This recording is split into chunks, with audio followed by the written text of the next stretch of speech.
मथुरा के अत्याचारी राजा कंस को भविष्यवाणी हुई थी कि उसकी बहन देवकी का 8वां पुत्र ही उसका वध करेगा।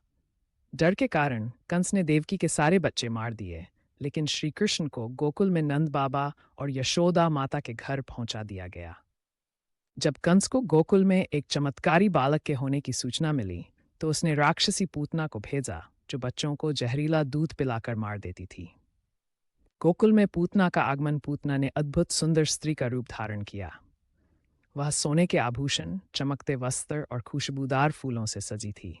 गोकुलवासी उसे देखकर मोहित हो गए और किसी को शक नहीं हुआ। वह नंद बाबा के घर पहुंची और वहां पालने में लेटे सुंदर कृष्ण को देखा।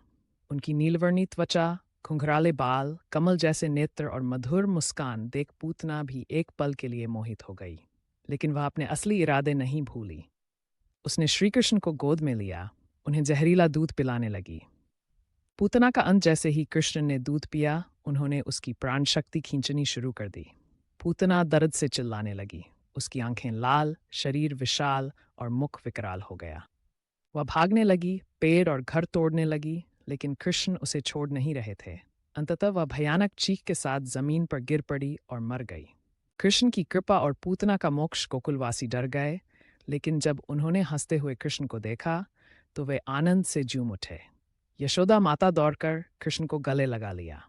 हालांकि पूतना राक्षसी थी, फिर भी उसने कृष्ण को दूध पिलाया था, इसलिए कृष्ण ने उसे मोक्ष प्रदान कर दिया।